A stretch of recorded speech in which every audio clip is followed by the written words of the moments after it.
estudiar al pueblo como sujeto de las asambleas constituyentes. Y para hablar de esto debemos tener en claro dos términos. El primero, que es una asamblea, y la segunda, que es la constitución. Para entender esto debemos partir de que antes de hablar de una asamblea teníamos nosotros en los gobiernos de Grecia y Roma, antiguos obviamente, teníamos asambleas parlamentarias que lo que hacían ellas era o estaban integradas por ciudadanos que lo que hacían era decidir sobre la vida del país.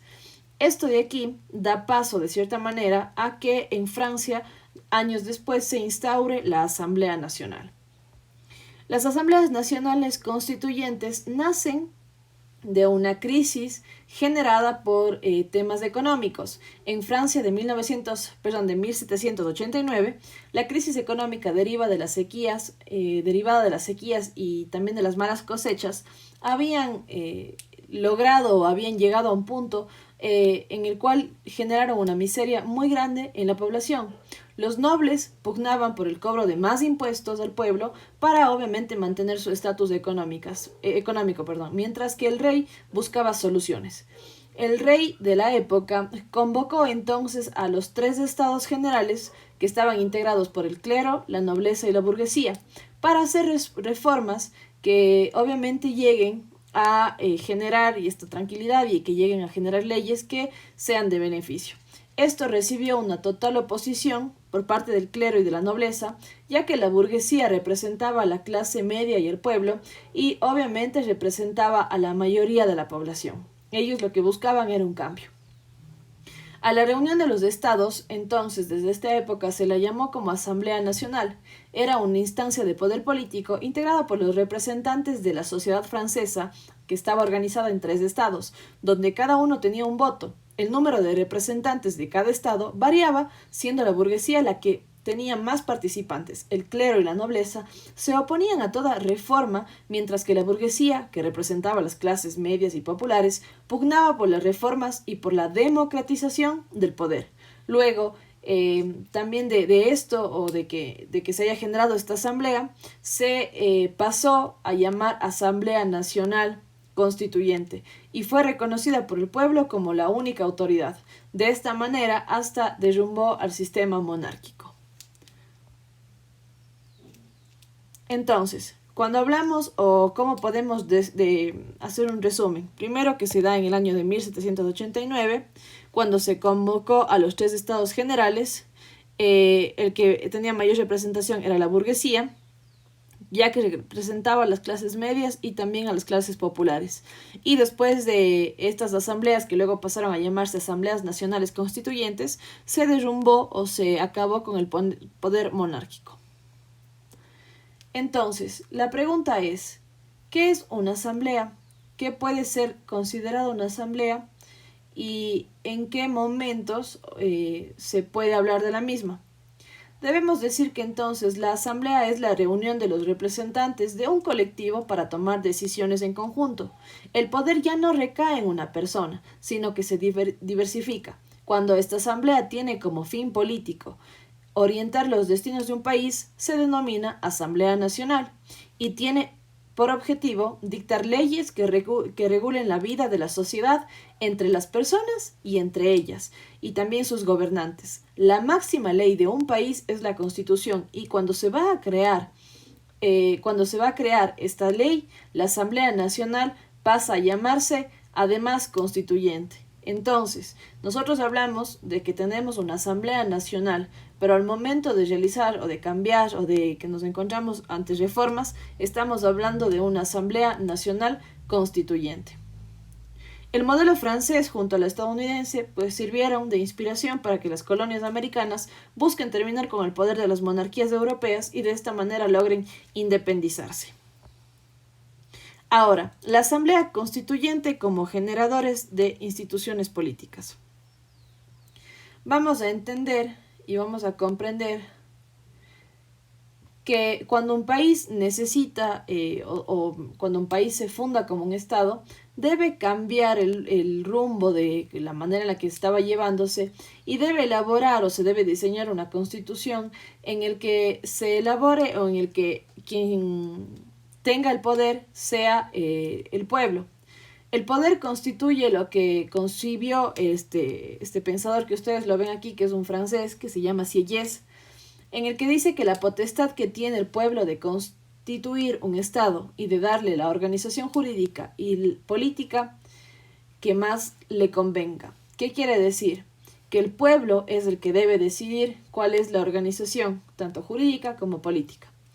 También, cuando hablamos de las asambleas constituyentes como generadores de instituciones políticas, debemos saber que este poder puede ser ejercido por una asamblea o una comisión, llamada Asamblea Constituyente, la cual elabora una nueva constitución, manteniendo lo que se considere de la anterior o cambiándola por completo, tal y como pasó en la Constitución del 2008, que se tomó como base la constitución anterior, pero se reformó y se realizó cambios basándose en las realidades actuales del país.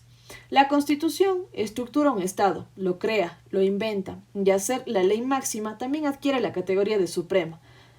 Como decía Tena Ramírez, es la más alta fuente de autoridad que rige las leyes y todas las autoridades. Pero, ¿cuáles son? Vamos a ir viendo cuáles son algunas de las características que tiene entonces el poder constitucional. Primero, se caracteriza por ser supremo, lo que significa que está por encima de los demás poderes. Es extraordinario, porque se lo ejerce en situaciones extraordinarias. Es directo, porque proviene de la voluntad del pueblo. Es soberano, porque no está sometido a otra norma o voluntad que no sea la del pueblo. Y también es incondicional a los intereses y necesidades del pueblo. Ahora, nuestra Constitución de la República del Ecuador del 2008, lo que realiza o lo que uno de los temas más importantes de nuestra Constitución fue que, además de toda la participación que se fortaleció en esta Constitución, también se dio paso a la creación de nuevos organismos, los cuales se pueda activar o se pueda permitir que esta participación sea visible. La participación ciudadana se fortalece con la creación de nuevas instancias políticas en las que la ciudadanía pueda formar parte del diseño de planes y programas nacionales. También elaborar presupuestos, crear mecanismos de transparencia, interpelar en la rendición de cuentas, asumir el control social y también debe haber una formación ciudadana. Esta formación ciudadana debe ser a través de instancias como audiencias públicas, veedurías, asambleas, cabildos populares, consejos consultivos, observatorios. A nivel local, en los gobiernos autónomos descentralizados, se crea lo que también se conoce como la silla vacía, que es una figura de participación ciudadana en debates o decisiones que son de su interés. Otro de los temas o de las importancias que se da a la Constitución del 2008 y también al poder que le da al pueblo es que se reconoce a la consulta popular como un mecanismo de pronunciamiento popular ante cualquier asunto. El pueblo puede solicitar también la revocatoria del mandato de las autoridades de elección popular. Estas son algunas de las características que, como les decía, le debemos a que la Asamblea Constituyente, a más de ser nuestra ley suprema, también se debe al pueblo y además de deberse al pueblo, también genera instituciones políticas que ayuden o que apoyen a esta participación ciudadana. Ahora, para ir cerrando con el tema, el pueblo como sujeto de las asambleas constituyentes. ¿Qué es el pueblo? El pueblo, primero, está formado por personas. Estas personas forman parte de un país y obviamente de un estado. Pero, ¿qué es entonces también la soberanía? Cuando hablamos de soberanía, estamos hablando de una cualidad, de una característica. Esta característica es tener autoridad. Esta autoridad puede ser o debe ser sobre las personas y sobre un territorio. Recuerden que siempre cuando hablamos de soberanía estamos hablando de que tenemos personas y territorio. ¿Cuándo se puede ejercer esta soberanía? ¿O mediante qué se puede ejercer? ¿Mediante qué modelo se ejerce la soberanía? Se puede hablar de soberanía o podemos decir que la soberanía lo ejercen los representantes que son electos por el pueblo. ¿Cuáles son estos representantes? Primero, la Asamblea Nacional, nuestro presidente, vicepresidente, también prefecto, alcalde. Todos estos espacios de poder, de gobierno, que nosotros les damos la oportunidad a estos personajes por medio del voto popular. Entonces, si es que unimos al pueblo con la soberanía, ¿cuáles las características? Primero, el pueblo soberano es quien goza de libertad, quien también puede ejercer autoridad con la finalidad de definir el destino que vaya a tener este país, definir el destino tanto político como jurídico. ¿Por medio de qué? Por medio de las leyes y por medio de los gobernantes. Gobernantes por medio del voto, y cuando hablamos de leyes, hablamos también por las consultas populares. Continuemos. Cuando hablamos también de el pueblo como sujeto de las asambleas constituyentes, debemos entender que dos de los puntos más importantes es comprender que esto solo puede llevarse a cabo, mediante la democracia directa y la democracia representativa. Estas dos deben combinarse para que podamos llegar a una democracia participativa,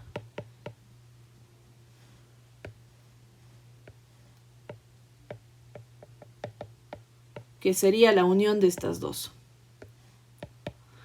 ¿Y qué quiere decir? Recuerden que la democracia directa es que el pueblo es el que participa, como por ejemplo mediante el sufragio, y la democracia representativa, en cambio, es la parte de la elección de un representante. Cuando combinamos estas dos, llegamos a una participativa, que es en ese momento en el que el pueblo pasa a ser también sujeto de la Asamblea Constituyente.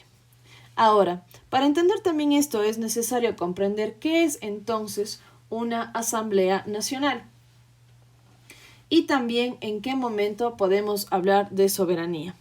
Para cerrar con el tema de lo que habíamos visto hace un momento, debemos entender que el pueblo son todas las personas que forman parte de un país y de un estado, sin distinción alguna. También podemos decir que el pueblo soberano es el que goza de la libertad y ejerce su autodeterminación para definir sus propios destinos, leyes, formas de gobierno, gobernantes, modelo económico, político, cultural, entre otros. Esta soberanía es la que ejercen los representantes del pueblo en la Asamblea Nacional o sus representantes de cualquier otro espacio. En la democracia directa el pueblo, recuerden que tomaba las decisiones, y también tenemos la democracia representativa en la que tenemos o elegimos a nuestro representante. Las asambleas nacionales, ya yendo al tema que nos faltaría por tocar, se conforman mediante elección popular y directa de los representantes del pueblo, quienes, una vez que son nombrados como asambleístas, diputados o congresistas, deben actuar en nombre de sus representados y en defensa de sus intereses. Estos representantes deben tener capacidad, tiempo y sobre todo lealtad con sus electores. Además, un asambleísta debe conocer sobre leyes y tener sentido de justicia para fiscalizar con rectitud. En el Ecuador tenemos 137 asambleístas.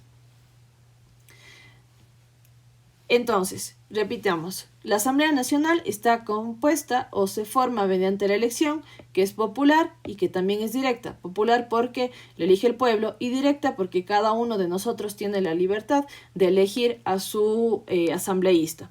¿Qué es lo que busca? Busca defender. ¿Qué busca defender? Primero sus intereses, o los intereses en este caso del Estado, y también los intereses del pueblo, que deberían ser los mismos. ¿Qué debe tener un asambleísta? Debe tener la capacidad, el tiempo y la lealtad para poder asumir con responsabilidad este cargo. Y sobre todo, cuando hablamos de lo que también debe tener un asambleísta, hablamos de dos puntos importantes, y es conocer sobre leyes y también tener sentido de la justicia para que pueda cumplir con su rol de una manera totalmente completa. Ahora, cuando hablemos del poder del soberano, que es del pueblo, recuerden que el poder del soberano es del pueblo, hablamos de que la soberanía es la suprema autoridad de un país o nación de decidir sus propios destinos. En democracia, la soberanía radica en el pueblo, que es el gran soberano, es el que decide. La Asamblea Nacional, al estar compuesta por representantes del pueblo, tiene un poder soberano, sobre el cual no existe ninguna autoridad que pueda desconocer su pronunciamiento. Las leyes que son formuladas y aprobadas por la Asamblea son de obligatorio cumplimiento y rigen la vida de todos los habitantes de ese país. Este poder soberano del cual emanan o tenemos o aparecen todas las leyes reside en un cuerpo de representantes que son electos por el pueblo y que integran una asamblea o un parlamento en calidad de autoridades. El ejercicio de la soberanía debe legislar en función de los intereses del pueblo, del cumplimiento de sus anhelos, de las satisfacciones de sus necesidades y la garantía de sus derechos. Todo estamos hablando del pueblo. Cuando las asambleas nacionales se transforman en constituyentes y van a redactar una Carta Suprema del país, deben recoger todas las necesidades del pueblo y analizar si las soluciones hasta entonces dadas han sido efectivas o no. Para ello recogen las propuestas que desde diversos sectores sociales o grupos étnicos surgen, donde se expresan necesidades y propuestas de cambio. El gobierno también puede enviar sus propuestas con esta información. Los asambleístas diseñan las fórmulas de conducción de la vida de un país y la estructuración también del Estado. Para finalizar, los representantes del pueblo tienen la enorme responsabilidad de concretar en la Constitución un modelo de Estado y de sociedad que responda a lo que el pueblo desea y también necesita. Finalmente, el pueblo aprueba o desaprueba el texto constitucional mediante el voto. Ahora, para tratar ya uno de los ejemplos en los cuales ustedes pueden entender cuál es la importancia de que nuestros legisladores, de que nuestros asambleístas conozcan sobre leyes para que puedan tomar las mejores decisiones, es actualmente lo que está sucediendo con el derecho y la pandemia.